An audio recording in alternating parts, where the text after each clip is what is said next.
Sa ngala ng Ama, ng Anak at Espiritu Santo. Amen. Ipinagdiriwang natin ngayon ang Kapaskuhan, ang kapanganakan ng ating Panginoon. Sana tingnan natin ang tunay na kahulugan na ito at isabuhay natin ang pagmamahal ng Diyos. Subayin niyo ang Panginoon. At sumainyo rin. Ang pagbasa sa Banal na Ebanghelyo ayon kay Lucas. Luwalhati sa iyo, Panginoon. Noong panahon yun, iniutos ng Emperador Augusto na magpatala ang lahat ng nasasakupan ng imperyo ng Roma. Ang unang pagpapatalang ito ay ginawa ng Cesarenio, ang gobernador ng Syria. Kaya umuwi ang bawat isa sa sariling bayan upang magpatala. Mula sa Nazareth, Galilea, si Jose pumunta sa Bethlehem, Judea, ang bayang sinilangan ni Haring David, sapagkat siya ay mula sa angkan ng lahi ni David. Kasama niyang umuwi upang magpatala rin si Maria na kanyang magiging asawa na noon ay kagampan. Samantalang naroon sila, dumating ang oras ng panganak ni Maria at isinilang niya kanyang panganay at ito'y lalaki. Binalot niya ng lampin ang sanggol at inihiga sa isang sabsaban, sapagkat wala ng lugar para sa kanila sa bahay panuluyan. Sa lupain din yun ay may mga pastol na nasa parang, nagpupuyat sa pagbabantay ng kanilang mga tupa.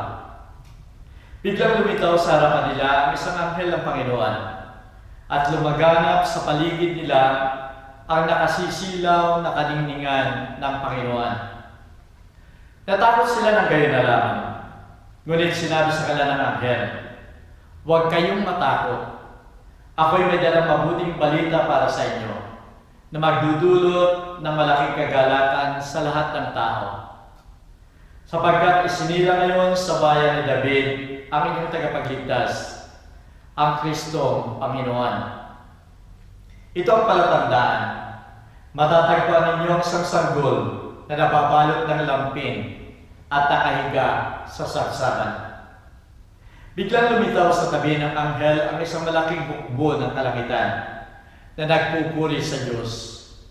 Papuri sa Diyos sa kaitaasan at sa lupa'y kapayapaan sa mga taong kinalulugdan niya. Ang salita ng Diyos. Purihin ka, O Kristo. Minamahal ko mga kapatid sa pananampalataya. Mayroong isang sundal na nanggaling doon sa gera at siya pauwi na.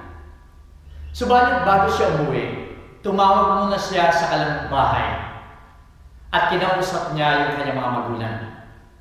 Ang sabi niya doon sa kanyang mga magulang, "Daddy, Mami, ako ay pauwi na po. Yan nga lamang may request ako sa inyo." Very excited yung mga magulang.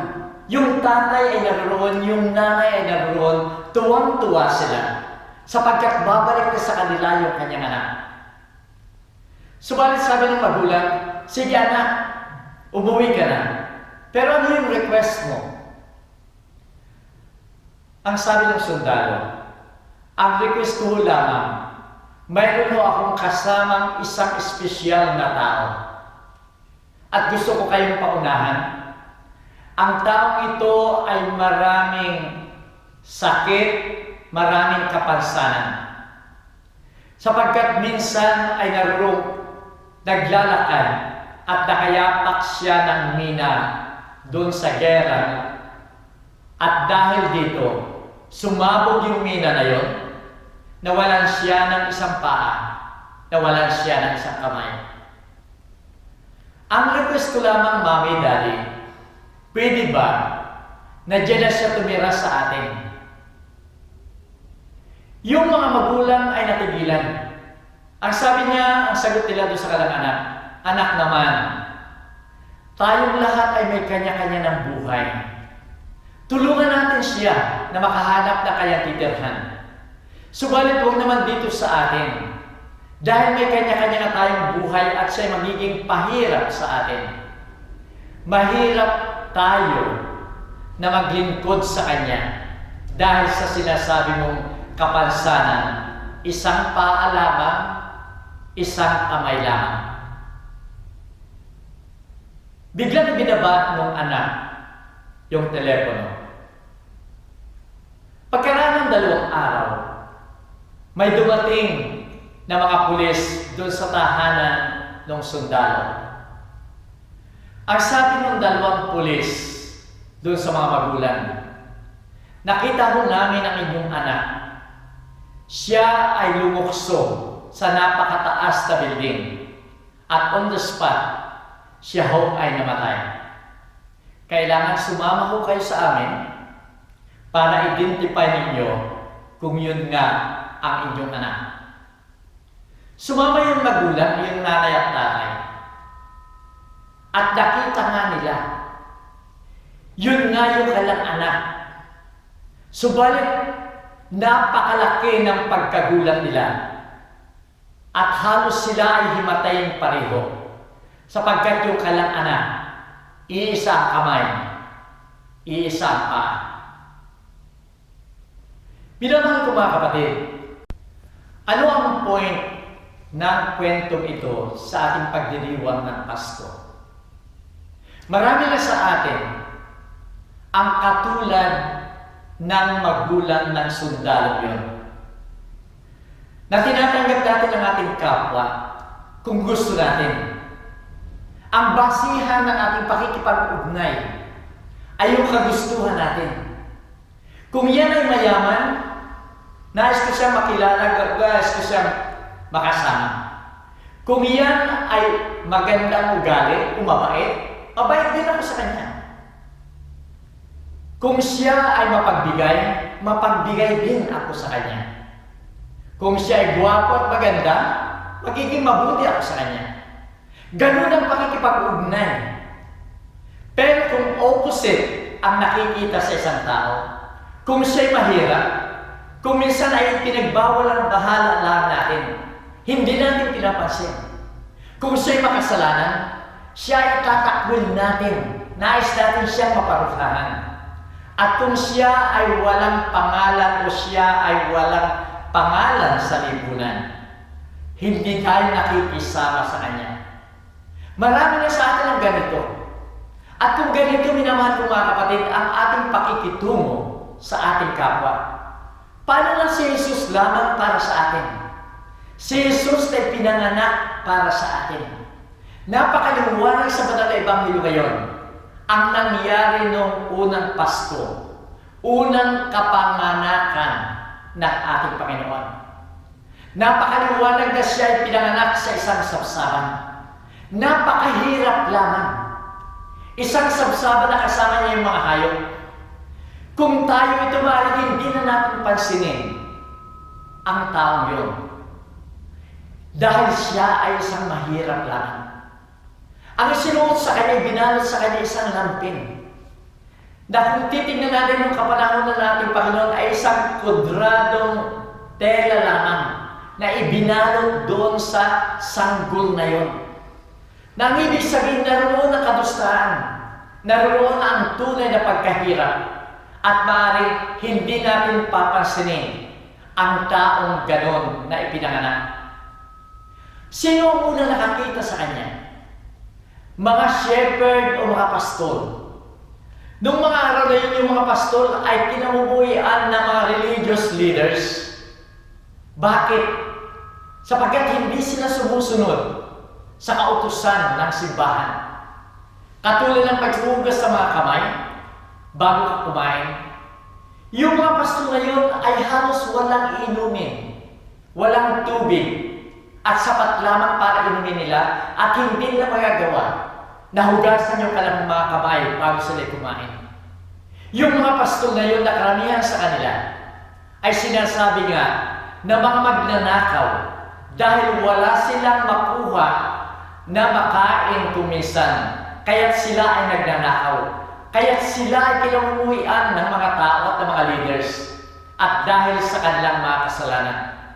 Minamahal kong mga kapatid, kung katulad tayo ng magulang na yung sundalo, hindi natin matatanggap ang ating Panginoon sapagkat naroon lahat ang kahirapan sa Kanya. Maring tayo katulad ng mga Eskriba at mga Pariseo noong panahon na ng ating Panginoon na hindi nila kayang tanggapin ang ating Panginoon. Kahit mayroon siyang kaalaman, kahit mayroon siyang mga kapangyarihang gumagawa ng himala, ay hindi manatanggap ng mga Pariseo at mga Eskriba ang ating Panginoon, si Jesus. Kahit ang kanyang kaalaman ay masigit pa sa kanyang kaalaman, ang lagi nilang tinitignan, siya ay nanggaling lamang sa isang mahirap na pamilya. Siya ay hindi nag-aral, kaya hindi nila matanggap-tanggap ang ating Panginoon. Ngayon sa Kapaskuhang ito ay isinilang ng uli ang ating Panginoon. Inaalala natin yung unang Kapaskuhan. Sana minamahal kong mga kapatid, kung gusto natin na magkaroon ng tunay na kahulugan sa atin ang ating selebrasyon, pahalagahan natin yung pinahalagahan ng ating Panginoon. Alam natin na siya pumarito sa daigdig na ito para sa mahihirap, para doon sa mga makasalanan. Ilang ulit niyang sinabi, ako ay pumarito upang iligtas ang mga makasalanan, upang tanggapin yung mga tao na nangangailangan. Kung ito'y pahalagahan natin, magiging kaaya-aya, maging maligaya ang ating Kapaskuhan. Totoo nga na nabigyan na natin ng regalo ang lahat ng mga kaibigan natin. Yung mga tao kakilala natin, kapamilya natin, na dapat nating bigyan ng regalo. Kung gusto natin punuan yung kaligayahan yun ng ating Panginoon at kaligayahan din natin, bigyan natin ng regalo ang ating Panginoon. Regalo na pagbibigay ng halaga dun sa mga taong binigyan niya ng tunay na importansya. Yung mga mahihirap na kanyang tinulungan, na siya mismo ay pumarito doon sa pagiging mahirap sa sabsaban. Kung ipapangako natin sa ating sarili ngayon, na lahat ng mga tao na naghihirap na nakikita natin, at sila'y nangangailangan, ay bibigyan natin ng importansya, bibigyan natin ng tulong, upang sila man ay makadama ng pagmamahal. Ito'y napakagandang regalo sa ating Panginoon. Siya ay binalutan lamang ng isang lampin. Kung magagawa natin na sa ating buhay ay huwag tayong maging materialistic, na tayo ay nag-iipon ng maraming bagay na para sa atin. Kung tayo mangangako sa ating Panginoon na yung basic necessity lamang, yung kailangan lamang natin, ang dapat na sa atin, at yung kalabisan ay itutulong natin sa ating kapong nangangailangan. Ito ay napakagandang regalo rin sa ating Panginoon. Si Jesus ay pumarito bilang tagapagligtas. Iniligtas tayo personally. Kung magagawa natin na yung kaligtasan, yung pagliligtas sa atin, ay matutulungan natin ang ating Panginoon. Kahit tayo lamang, iniligtas tayo sa kasalanan. Kung yung ating masamang ugali na nagiging daan upang tayo magkasala, ay mababago natin upang maging maalwan sa ating Panginoon ang pagliligtas sa atin. Kung yung ating pakikipagkapwa ay masama, at dahil dito, marami o may mga tao na lumalayo sa atin, ay magagawa natin ayusin ang ating pakikipag-ugnayan. Kung yung pagpapatawad, kung may galit tayo sa ating kapwa, o may galit sa atin ang ibang kapwa, ay magagawa natin ayusin ang relasyon na yon, magpatawad at magmahal. Ito'y napakagandang regalo sa ating Panginoon na nagsiselebrate ng kanyang birthday sa Kapaskuhang ito. Minamahal ko mga kapatid, ang tunay ng diwa ng Pasko ay pagmamahal. At kung yung pagmamahal na lamang yan ay mabuhay sa atin, kung tayo sa ating sarili ay may pagmamahal, at magmahal din tayo sa ating kapwa, Ang daigdig na ito ay mapupuno ng pagmamahal at ang sinasabi nating kapaskuhan ay tunay na pagdiriwang. Minamahal kong mga kapatid, katulad nga ng sinasabi ni Angelos Sibelius sa wikang Tagalog, kahit sa Bethlehem ay 1,000 uli na ipanganak ang ating Panginoon, ito ay magiging walang kabuluhan kung si Kristo mismo ay hindi mabuhay o kaya ay isilang sa ating mga puso. Minamahal ko mga kapatid, maligayang Pasko, tayo ay magdiwang. Sumayin niyo, Panginoon. At sumayin niyo rin. Minamahal ko mga kapatid, binabati ko kayo ng maligayang Pasko at sana yung tunay na kahulugan ng Pasko, pagmamahal, ay may sa buhay natin. Sapagkat pagmamahal ang galing sa Diyos Ama. Pagmamahal ang isinagot ng anak at ibinibigay sa atin. Ito ang tunay na diwa ng Pasko. At away pagpalain kayo ng makapangyarihang Diyos, Ama, Anak, at ang Espiritu Santo. Amen. Umayon tayo mapayapa at ipagpatuloy natin ang pagdiriwang ng Pasko. Salamat sa Diyos.